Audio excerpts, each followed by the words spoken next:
NoFap. It means not engaging with your banana, with your anaconda, with your ding dong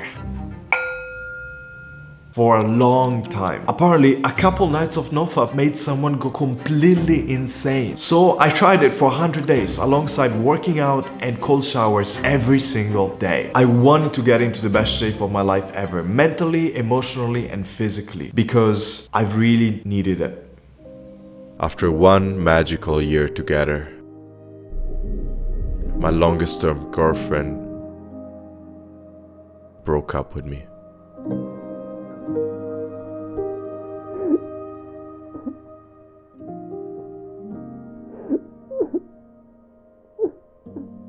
don't think I've processed the loss yet.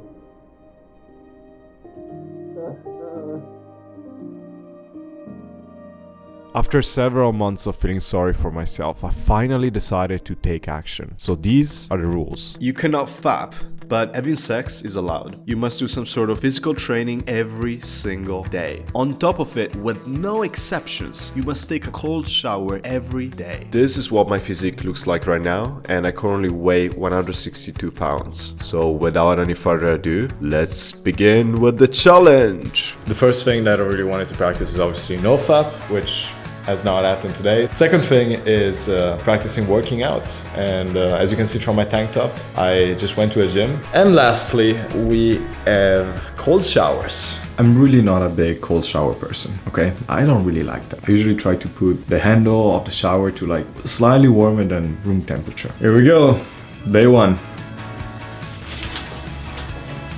Oh my god. Alright. Holy shit, oh my god, I'm really, oh god damn, why am I doing this? Oh my god. I made it, probably lasted like 5 minutes. Feeling really good. In the first few days of the challenge, I already started to feel like there were some changes happening. I would say today, while it was difficult to go in the shower, it wasn't easy. Literally after like 5 to 10 seconds, it starts to become actually easy. Somehow, I don't know why, my body feels like the water is actually warm after maybe 20 to 30 seconds. Like it just adapts to it. Not fapping, it's great. Definitely feel the urge, but also less, I would say, compared to the first day or the second day. 2 weeks into the challenge, something happened that made me decide to pause the cold showers and the working out. Alright, shooting an update video, I did test positive for so now I'm isolating. I did not post the NoFapping. So symptoms have been pretty mild right now. I have a little bit of a cold and I've had a little bit of a fever. I am almost back to normal, which means that starting tomorrow I'm going back with the cold showers and the working out. There hasn't been any fapping so far, which is good. I did notice one big difference, and that is that when I stopped working out every day and getting cold showers, my desire to fap essentially went up, and I noticed myself being like, fuck, I really gotta do something about this. In the beginning it was rough because it was so fucking and I didn't know how to take it out. I would probably change the words in which I said that, but whatever, you get the point. It sounds like you mean like, Sorry, I don't know, it's exactly not what true. it looks like, okay? That's not what I meant. Let the record show that he did not flash anyone. This is my friend Lauren. She lived with me at the time of the challenge, and so I asked for her perspective. I feel like the beginning, you had more energy, but it was like, it wasn't all place. Like you had the energy, but like it wasn't being directed. What she said is pretty much the pattern of the following weeks. I feel so much energy and sexual drive. It's the highest it's ever been. I noticed myself swiping on Tinder and being like, I really want to essentially. I don't have any self-control right now. I'm literally at the place I've ever been. I literally cannot have it anymore. Here I am in a desperational place that I never thought I would be. Then something changed. The moment I learned how to channel it, that became full on clarity testosterone and feeling like super grounded with myself, with people. Around day 50 is when I grew a lot physically, and I think I started to get the gist of how to manage all that excess energy. When I first saw you, I was like, oh my God, you look different. You looked like jacked. Like your body looked different. It looked good. And like same thing, like Ronnie and Alyssa, our other roommates came back. First thing Ronnie said, if you remember, he was like, dude, like you look fucking like he like had a lot to say about you looking really different. I asked my friend Aditya exactly what was happening within my body at the time. If you have an increased pool of energy to use that comes from NoFap, and you're forced to channel it in certain ways, that can lead you to channeling it into ways that increase testosterone. So one example, working out, that's one thing that a lot of people do during NoFap because it's one of the only ways they can actually expend their energy in a way that they feel is productive.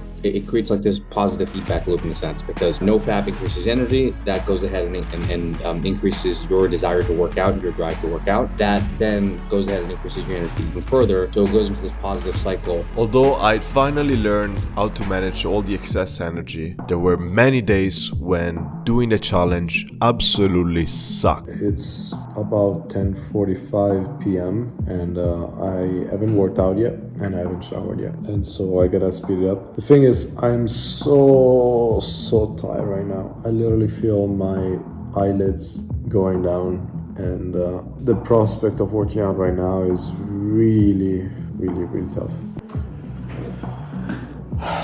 Honestly, the last thing I want to do is getting into the cold shower, and also working out just doesn't feel good at all. But I gotta do it, and I will do it. Finished the last day of the 100-day challenge. I'm really fucking fulfilled for having made it. I still need to do a cold shower, but after that, I can officially say I'm done. Obviously, I need not to fap today, but I think I got this. Feels really freaking good to say. And today is a beautiful day.